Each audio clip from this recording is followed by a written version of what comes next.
economic activities which are coming under the Ahmedabad Urban Development Authority. And beyond that are the other activities which are outside the Ahmedabad area, but we're trying to show here the connectivity with Ahmedabad city. Here we can see only specifically the transit system functioning in Ahmedabad. The main two systems are the Ahmedabad, the AMTS, Ahmedabad Transport Service, and the BRTS, Bus Rapid Transport System. And in Ahmedabad, the BRTS is the most successful among all the Indian states. This basically functions a lot like the Metro Links, which has a specific route for itself, and it has stations only on the main roads or the ring roads of the city. Whereas the AMTS, they act as the connecting points between the BRT and the areas outside the MC region, which include our peri-urban areas. This, however, the BRTS is not yet approaching the peri-urban areas. After that, we can see also the para-transit system in Ahmedabad is very strong, connecting the AMTS with the property level roads. So since in Ahmedabad we have BRT, AMT and auto rickshaws are the main transport system, the new upcoming proposal is the mega proposal for the metro station. Metro Link Express for Gandhinagar and Ahmedabad. The mega proposal. It's considered that the railway system in Ahmedabad is already very efficient because on over which our mega proposal, the metro proposal, will be following the exact same railway line, and it will be covering the same station because that itself is currently very well functioning. But this will be more at a local level, the metro station, and it will act as a in the business hub areas, in the central business district areas, majorly. Next. These are the maps showing. In the first map we are showing all the peri-urban areas that we are considering. In the second one we are showing the proximity of our peri-urban areas from the center of the city, near the Sabarmati river, where the city growth started, the old city. And then we have in the first map, on the second row, we have these bus systems reaching the city areas, and the AMTS bus system which is not reaching the areas that we have picked up. For example, all the areas outside the ring roads, the yellow buses, they are the areas which do not have the access, which require the strengthening. And the last map shows the BRTS system, bus system, which you can see is the maximum buses which are running are on the peripheral areas. Next.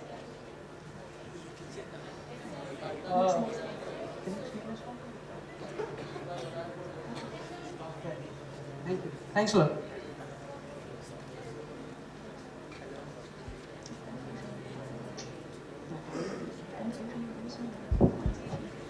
Since the ancient time, you must have studied the history of town planning. Most of the cities in India are located along the river. Absolutely. Same in the case of Ahmedabad also. Normally, the portion of the river which is in the urban peripheral area is less polluted compared to the core areas. Yes. But it is a totally different case in case of Ahmedabad because of the Sabarmati riverfront development projects. Yeah. Yes. It is one of the best projects of the riverfront, which is the present government is now wants to replica for all the cities which are located along the river, especially Delhi. Now you tell me how much this projects. I mean, both the presentation of belongs to the Ahmedabad, but nobody has discussed about this project because it's contributing a lot in the beautification of the cities. It is very much part of the master plan. Tell me how much this riverfront development project, especially for the Sabarmati, is contributing towards the development of urban peripheral areas, because if the river is polluted, nobody would likes to reside or stay along the river side. But as my knowledge is concerned, inflow is normally not polluted, but outflow of the city of the river is very much polluted in all the cases. Can I answer that? For the prospect, again the riverfront, with the advent of the riverfront development projects, there were few STP as well as water treatment projects that were induced in the city networking and the city functioning, that were induced after the advent of the Sabarmati riverfront development. Basically, the Koteshwar plant was functioning for the purification of the water and supplies of the peri-urban areas. Now, three major water treatment plants have been provided. Having said that, the Sabarmati riverfront development, it's actually inclusive for all. It generates certain lateral employment opportunities for the people of the peri-urban areas to come here and to practice those lateral employment practices like working with the AMC, because it's a collaborative program. So it's just not in relation to the water quality of Sabarmati, but actually the overall holistic quality which the Sabarmati brings in terms of not just the beautification but also employment, the environmental conservation, and as well as bringing the public realm on a stage which shall be inclusive for all. And that's the concept behind having a city for all, as I believe it. Thank you. Very specific question on role of SG highway in the peripheral. Sir, you are not audible. Role of SG, Sarkesh Gandhinagar Road. Yes. Sarkesh Gandhinagar Highway. Yes. Yes, sir. On the development of the peripheral. Yes. The Sarkesh Gandhinagar Highway, which lies on the western side of the western side of the city. Where is this pointer? No, it is very पीछे. Okay, sure, fine. You need to show me. Yes, sir. Just Okay, in answer, sir. sentences it would do. It actually acts as a corridor between, it's an intercity corridor. The most of the road networking that we see on the eastern bank are the intra-city, providing for within the city network. The SG highway provides an intra-city, that is the Surat and Himmatnagar on other extents. So basically the SG highway is the one which is bringing up the most of the developments in consideration to the 4.0 FSI that we are having here, and it provides as I said, an intra-city network for the peri-urban areas to connect to it. So these are more the peri-urban areas that we have considered. They are on the SG highway, and all the arterial roads and the sub-arterial roads are coming out from this SG highway only. And this is becoming the new highway where all our, even the local roads are going to come and meet up, and all the new projects for the AMTS and the BRT is going to start from here. This is the new starting point. Instead of the center of the city. So this is I think the major transit area. It's contributing to the decentralization towards the Ahmedabad, not just included into the Ahmedabad region, but connectivity to the Gandhinagar region as well. Yeah. Thank you, sir. Thank you. Any question from the audience? Thank you. Thank you.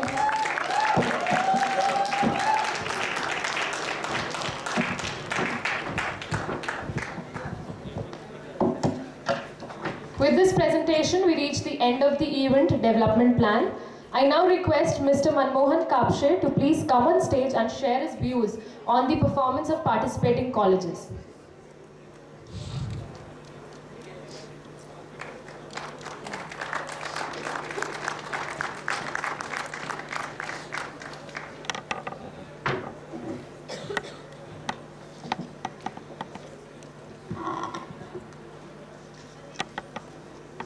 Good afternoon, everybody.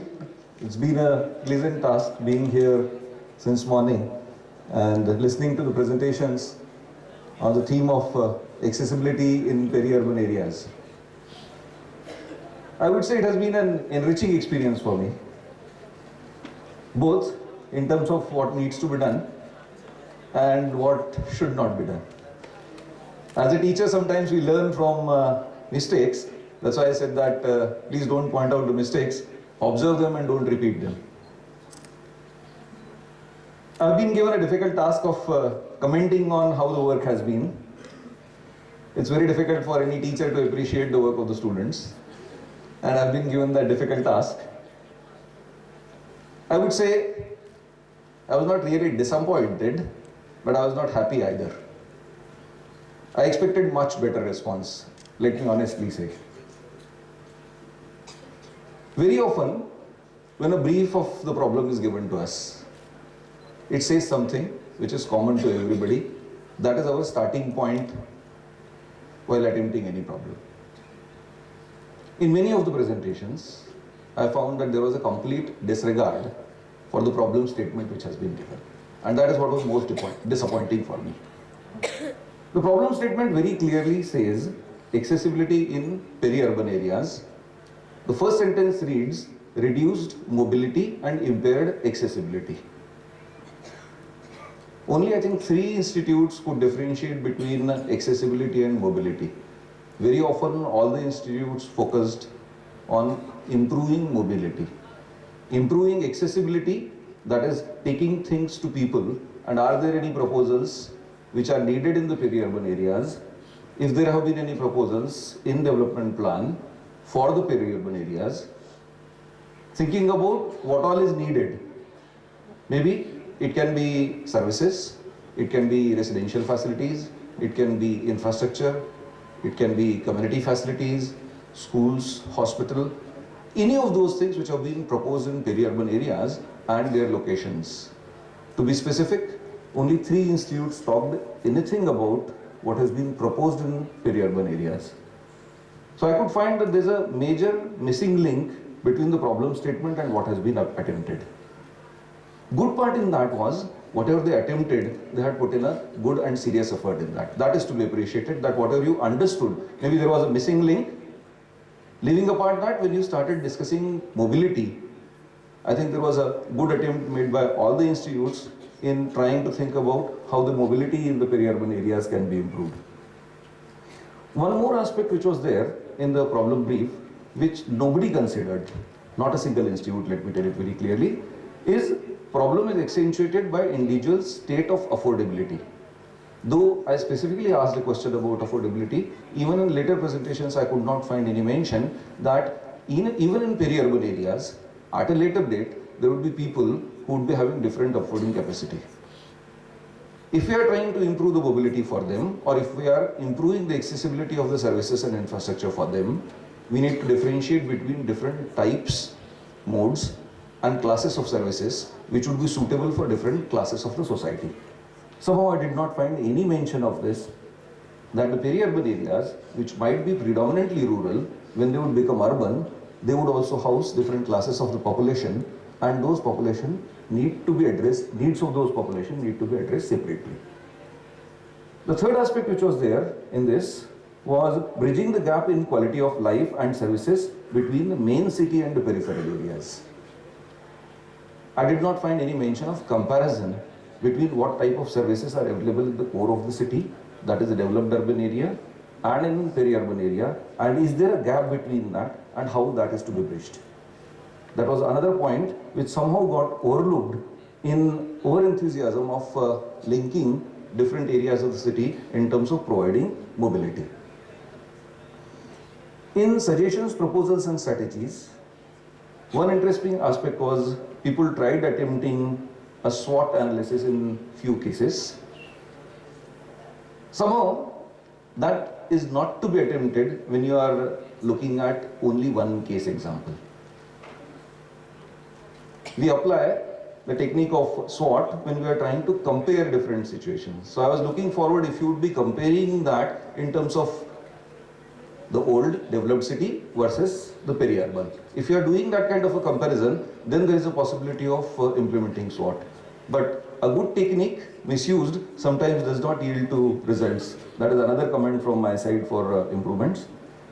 On appreciation side, I would say that I learned about 11 different cities, I believe. Each one having different aspects.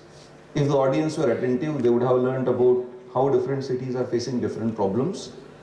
Each individual city has got its own uniqueness, and we cannot generalize or find out any common solutions which can be applicable across. Each individual case study has thrown up certain challenging issues for us. Those need to be addressed independently for each of the case. Even within those cases, few groups could identify that there are different peri-urban areas which have different characteristics even though they are next to a city. City developments which are happening in different geographical regions due to different geographic constraints, be it a railway line, be it a river, or any kind of topographic constraints in case of cities. The peri-urban areas are developing differently and would require different type of attention and solutions for them. This was very clearly highlighted, in which people had taken case studies of 2 or 3 or more localities and worked out the characteristics for that. This was heartening to see that people have been able to understand, the students are specifically appreciating that even one city cannot have unique solutions, different areas require specific solutions to that.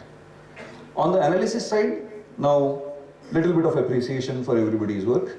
On the analysis side, it was good to know that how analytical process works, what are the highlights of any development proposal that are to be seen. Those were very well outlined in all the cases. Historic development of the city and the context which was to be highlighted, that again students have been able to appreciate and understand very well. Content of the work and the amount of effort which you have put in, that also shows that there was good seriousness in attempting the solutions. The presentation in general from all the groups was very well.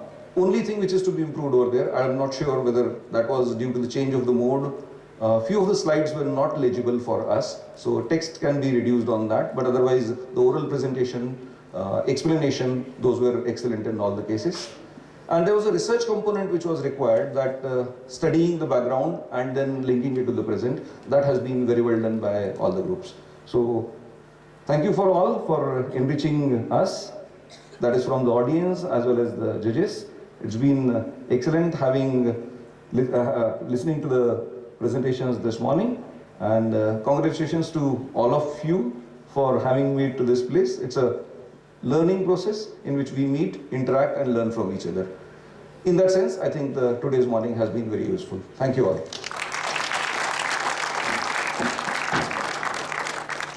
Thank you, sir. Your words are always like an inspiration to we, the nascent planners. There's an announcement.